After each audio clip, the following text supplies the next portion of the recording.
नमस्कार साथियों, आप देख रहे हैं बिहार समाचार, जहां आपको मिलती है बिहार की दिन भर की ताजा और बड़ी खबरें। आज की पहली खबर, बिहार कैबिनेट में नए विभागों का बंटवारा, सीएम के पास सिविल एविएशन। राज्य सरकार ने हाल में 3 नए विभागों का सृजन किया था। शनिवार को मंत्रियों के बीच इन विभागों का बंटवारा कर दिया गया। मुख्यमंत्री ने अपने पास सिविल विमानन विभाग रखा है, यह पहले भी उनके पास था। उच्च शिक्षा विभाग शिक्षा मंत्री सुनील कुमार को दिया गया है, वे जदयू कोटा के मंत्री हैं। भाजपा कोटे के मंत्री संजय सिंह टाइगर को युवा रोजगार एवं कौशल विभाग का मंत्री बनाया गया है। मंत्रिमंडल के पुनर्गठन के बाद अब मुख्यमंत्री नीतीश कुमार के पास सामान्य प्रशासन, मंत्रिमंडल सचिवालय, निगरानी, निर्वाचन और सिविल विमानन रह गया है। इनके अलावा वे सभी विभाग मुख्यमंत्री के पास हैं, जो अन्य मंत्रियों को नहीं आवंटित किए गए हैं।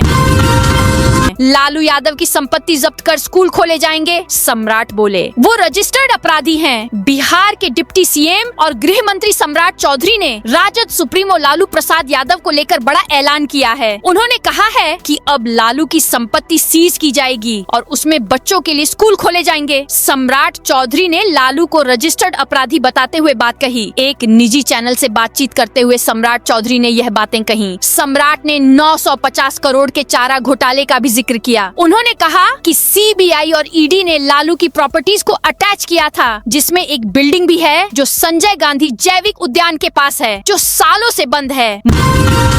मोदी कैबिनेट का फैसला, काम के दिनों की संख्या भी 100 से बढ़ाकर 125 की गई। Mahatma Gandhi national rural employment guarantee act का नाम अब पूज्य बापू ग्रामीण रोजगार योजना होगा। शुक्रवार को केंद्रीय कैबिनेट ने योजना का नाम बदलने और काम के दिनों की संख्या बढ़ाने वाले बिल को मंजूरी दे दी। न्यूज एजेंसी पीटीआई ने सूत्रों के हवाले से बताया कि काम के दिनों की संख्या 100 से बढ़ाकर 125 दिन कर दी जाएगी।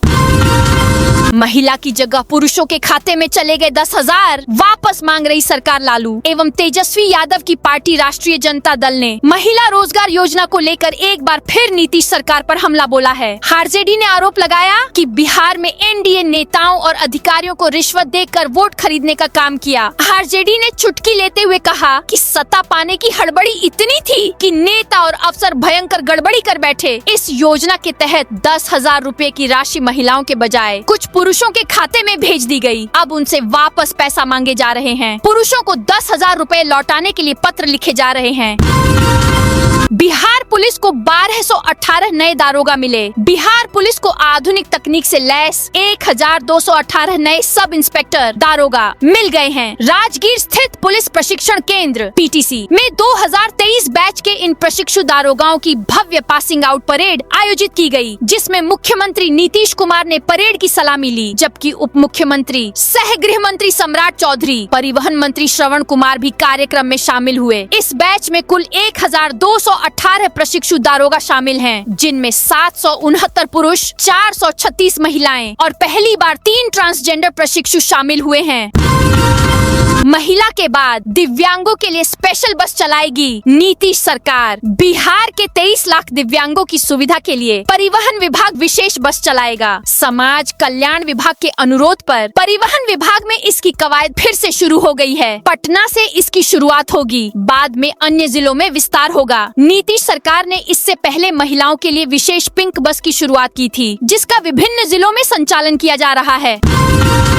सम्राट चौधरी ने पवन सिंह के गाने पर गमछा लहराया। पटना में डिप्टी सीएम सम्राट चौधरी समेत बीजेपी के कई बड़े नेता भोजपुरी स्टार पवन सिंह के गानों पर गमछा लहराते दिखे। इसका वीडियो भी सामने आया है, जिसमें पवन सिंह का जोड़ी मोदी और नीतीश के हिट हुई गाने पर बीजेपी एक नेता गमछा लहराते दिख रहे हैं। दरअसल दीघा विधानसभा क्षेत्र में बीजेपी की ओर से कार्यकर्ता सम्मान समारोह का आयोजन किया गया था, जिसमें डिप्टी सीएम सम्राट चौधरी, सांसद रविशंकर प्रसाद, विधायक संजीव चौरसिया भी शामिल हुए। इस कार्यक्रम में दौरान पवन सिंह के गाने को बजाया गया, जिस पर भाजपा के सभी नेताओं ने गमछा एक हिलाया।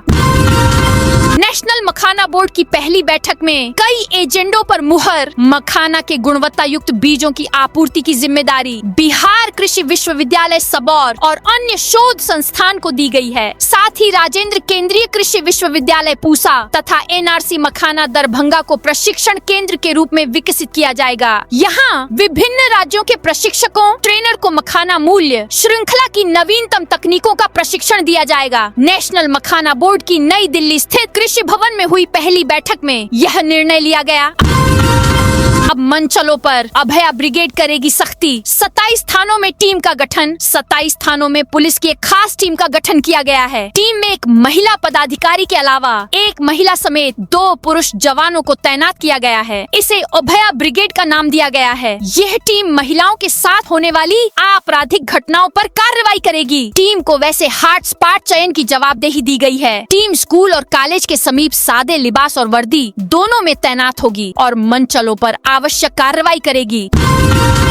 कुत्तों के आतंक पर लगाम लगेगी। राज्य के सभी 264 नगर निकाय शेल्टर साइट्स चिन्हित करेंगे। सुप्रीम कोर्ट की सख्ती के बाद कुत्ताएं के आतंक पर नियंत्रण के लिए नगर विकास एवं आवास विभाग ने गाइडलाइन जारी की है। पूरे बिहार के 264 नगर निकाय में कुत्ताएं से संबंधित शिकायतों के निपटारे के लिए नाइडल पदाधिकारी की तैनाती आएगी। तत्काल सभी निकाय काय हेल्पलाइन जारी करनी है। सभी निकाय काय कुत्ताएं की नसबंदी, टीकाकरण से लेकर कुत्ताएं को पकड़ने की व्यवस्था करनी है। सोने चांदी के दाम में लगातार तीसरे हफ्ते तेजी। सोने चांदी की कीमतों में लगातार तीसरे हफ्ते तेजी रही। हालांकि इस हफ्ते चांदी में बड़ी बढ़त देखने को मिली। India bullion and jewellers association के अनुसार 5 दिसंबर को 1 किलो चांदी की कीमत 1,78,000 ठीक 210 प्रति किलोग्राम थी, जो एक हफ्ते में 16,970 रूपए बढ़कर 1,95,180 रूपए केजी पहुँच गई है। यह चांदी की अब तक की सबसे ऊंची कीमत है। इधर सोने में भी इस हफ्ते बड़ा उछाल रहा। IBJ के अनुसार पिछले हफ्ते के आखिरी कारोबारी दिन यानी 5 दिसंबर को 1,28,592 रूपए प्रति 10 ग्राम पर था, जो शुक्रवार तक 4,118 रूपए बढ़कर 1,32,710 रूपए पर पहुंच गया है। CBSE से भी आगे निकला बिहार बोर्ड। एक साथ मिले 3 प्रमाण पत्र। बिहार विद्यालय परीक्षा समिति को बेहतर कार्य प्रणाली, उत्कृष्टता और पारदर्शिता सुनिश्चित करने के लिए 3 अंतर्राष्ट्रीय मानकीकरण संगठन प्रमाण पत्र मिला है। बिहार बोर्ड को गुणवत्ता प्रबंधन प्रणाली के लिए, सूचना सुरक्षा प्रबंधन प्रणाली के लिए और रिकॉर्ड प्रबंधन प्रणाली, रिकॉर्ड मैनेजमेंट सिस्टम के लिए यह प्रमाण पत्र मिला है। बिहार मुक्त विद्यालय बोर्ड 10वीं की परीक्षा 15 से शुरू। बिहार विद्यालय परीक्षा समिति की ओर से 15 से 23 दिसंबर के बीच जिला मुख्यालय के 4 परीक्षा केंद्रों पर बिहार मुक्त विद्यालय शिक्षण व परीक्षा बोर्ड की प्रथम माध्यमिक 10वीं परीक्षा तथा द्वितीय माध्यमिक 10वीं परीक्षा संचालित की जाएगी। यह परीक्षा प्रतिदिन जिला मुख्यालय स्थित कुल 4 परीक्षा केंद्रों पर प्रतिदिन दोनों पालियों में संचालित की जाएगी। दाखिल खारिज हुआ और आसान CSSE से करा सकेंगे ऑनलाइन। अब दाखिल खारिज या परिमार्जन प्लस के ऑनलाइन आवेदन के लिए आपको अंचल कार्यालय का चक्कर नहीं लगाना पड़ेगा, अपितु अंचल कार्यालय में स्थापित कॉमन सर्विस सेंटर से आप इससे संबंधित आवेदनों को ऑनलाइन करा सकते हैं। इसके लिए सरकार द्वारा निर्धारित शुल्क देना होगा। कॉमन सर्विस सेंटर की स्थापना जिले के हर अंचल कार्यालय पर की जाएगी। शनिवार को सदर अंचल कार्यालय में इसकी शुरुआत की गई। अंचल अधिकारी राहुल शंकर ने फीता काटकर एवं दीप प्रज्वलित कर CSSE सेंटर का शुभारंभ किया। जमुई में 21 पुलिस कर्मियों का तबादला। जमुई पुलिस महकमे में शुक्रवार को बड़े पैमाने पर फेरबदल किया गया है। पुलिस अधीक्षक विश्वजीत दयाल द्वारा जारी झापांक संख्या 6917 के तहत जिले के विभिन्न थानों में पदस्थापित 21 पुलिस अवर निरीक्षक और सहायक अवर निरीक्षक का तबादला किया गया है। इस आदेश के बाद पुलिस विभाग में व्यापक बदलाव की स्थिति बनी हुई है। भागलपुर में बेहतर काम करने वाले हुए सम्मानित। भागलपुर में मतदाता पुनरीक्षण कार्य और बिहार विधानसभा चुनाव को सफलतापूर्वक संपन्न कराने में अच्छा योगदान देने वाले पदाधिकारियों कर्मियों को भागलपुर जिला प्रशासन की ओर से सम्मानित किया गया। सम्मान समारोह शहर के टाउन हॉल में आयोजित किया गया, जहां जिलाधिकारी डॉक्टर नवल किशोर चौधरी ने चयनित पदाधिकारियों कर्मचारियों को प्रशस्ति पत्र देकर सम्मानित किया। समारोह को संबोधित करते हुए जिलाधिकारी ने कहा कि लोकतंत्र की मजबूती के लिए शुद्ध मतदाता सूची और निष्पक्ष चुनाव प्रक्रिया आवश्यक है। दानापुर में प्रशासन ने अवैध निर्माण पर चलाया बुलडोजर। दानापुर छावनी परिषद क्षेत्र के सदर बाजार मुख्य रास्ते पर शनिवार को अतिक्रमण हटाओ अभियान चलाया गया। छावनी प्रशासन ने सालों से जमा अवैध कब्जों पर बुलडोजर चलाया। अभियान के दौरान जेसीबी की मदद से पक्की सीढ़ियों, झोपड़ियों, गुमटियों, होर्डिंग बोर्ड और एस्बेस्टस लगाकर किए गए अवैध निर्माण को तोड़ा गया। तोड़ी गई झोपड़ियों और गुमटियों को ट्रैक्टर पर लादकर हटाया गया। जेपी गंगा पथ पर फैब्रिकेटेड दुकानों की हो रही डिजाइनिंग। पटना के जेपी गंगा पथ पर 500 फैब्रिकेटेड दुकान आवंटित किए जाने वाले हैं। इसमें से कई दुकान बनाकर जेपी गंगा पथ पर रखे जा चुके हैं। अब आवंटन से पहले इन फैब्रिकेटेड दुकानों को सजाया जा रहा है। इसके लिए पेंटिंग और डिजाइनिंग का काम शुरू हो गया है। इन दुकानों पर खाने पीने से जुड़ी चीजों की तस्वीर बनाई जा रही है ताकि फूड कोर्ट में ये आकर्षक लगे।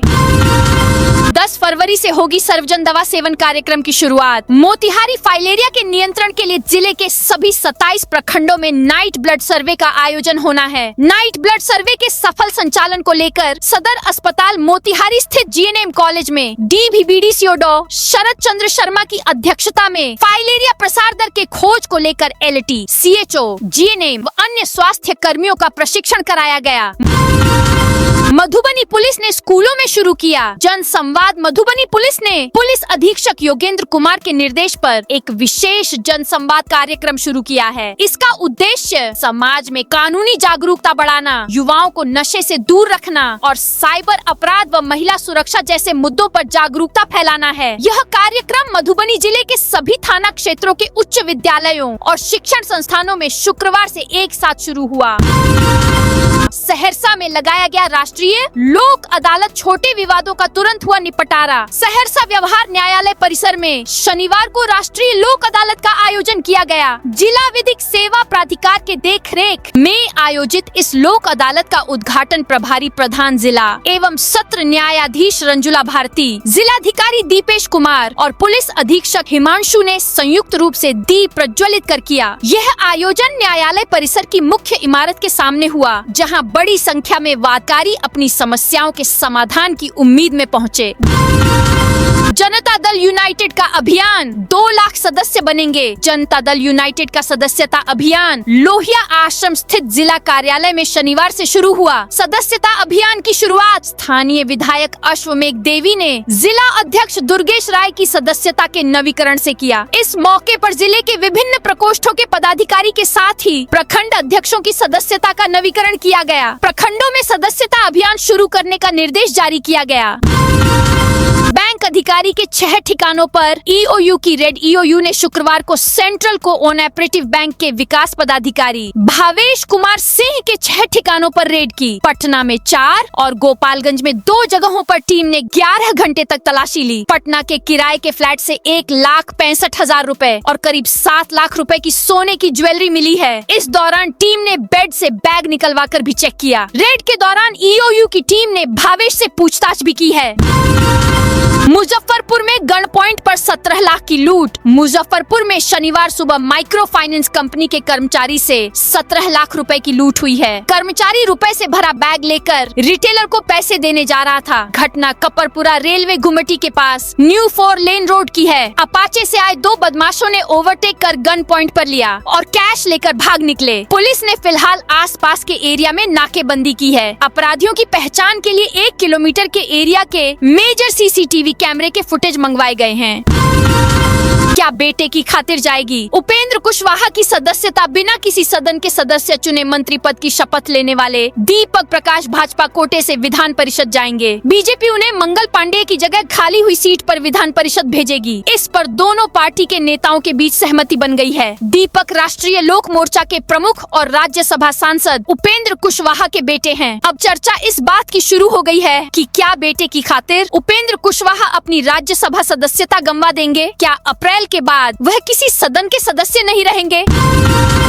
कमतौल में मद्य निषेध टीम की कार्रवाई। दरभंगा जिले के कमतौल में मद्य निषेध टीम ने बीते रात एक बड़ी कार्रवाई करते हुए 414.690 लीटर विदेशी शराब जब्त की है। इस दौरान एक स्कूटी भी बरामद की गई। छापेमारी के दौरान 4 शराब तस्कर अंधेरे का फायदा उठाकर फरार हो गए, जिन्हें नामजद किया गया है। मद्य निषेध टीम सदर 2 के प्रभारी राजकिशोर सिंह और पुलिस बल ने गुप्त सूचना के आधार पर यह कार्रवाई की। उनके साथ माहौल चौकीदार राजकमल पासवान भी मौजूद थे। टीम ने माधोपट्टी गांव स्थित निर्माणाधीन गोवर्धन मंदिर से ईंट भट्टा जाने वाले कच्चे रास्ते पर एक बगीचे में छापा मारा।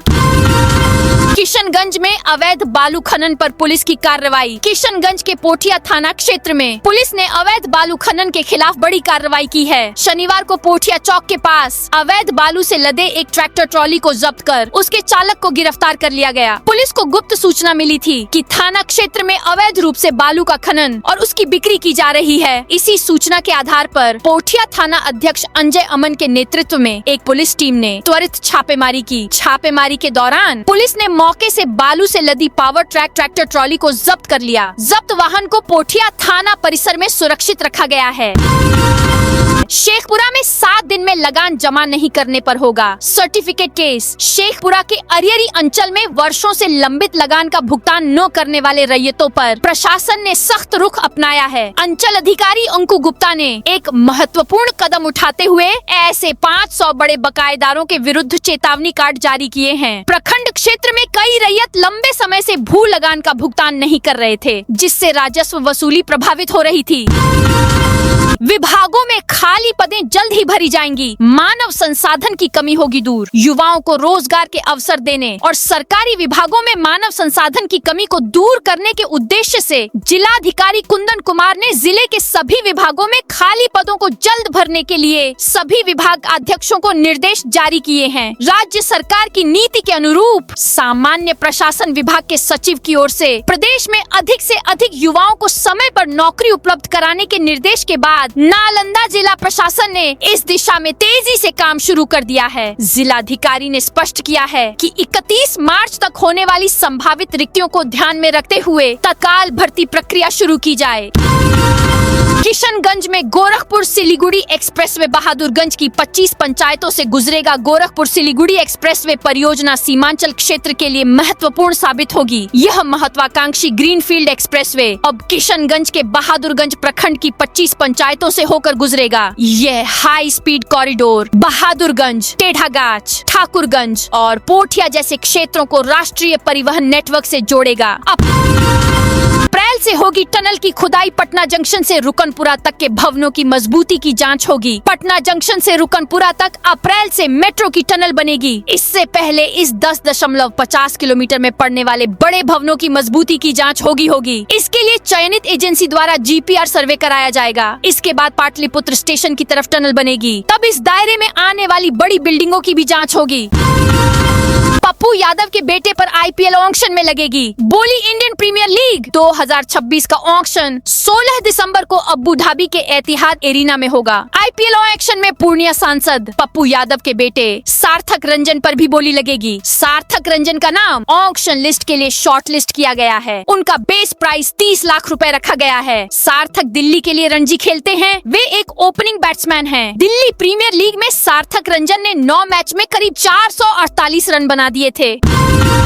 पाकिस्तान में रणवीर सिंह और अक्षय खन्ना पर FIR की मांग। पाकिस्तान में कराची की एक अदालत में भारतीय फिल्म धुरंधर के खिलाफ शुक्रवार को एक याचिका दायर की गई है। इसमें आरोप लगाया गया है कि फिल्म में पाकिस्तान की पूर्व प्रधानमंत्री बेनजीर भुट्टो की तस्वीरों, पाकिस्तान पीपुल्स पार्टी के झंडे और पार्टी रैलियों के फुटेज का बिना अनुमति इस्तेमाल किया गया है। इसके साथ ही फिल्म पर PPP को आतंकवाद का समर्थन करने वाली पार्टी के रूप में दिखाने का भी आरोप लगाया गया है। यह याचिका PPP के कार्यकर्ता मोहम्मद आमिर ने कराची के district and sessions court south में दाखिल की है।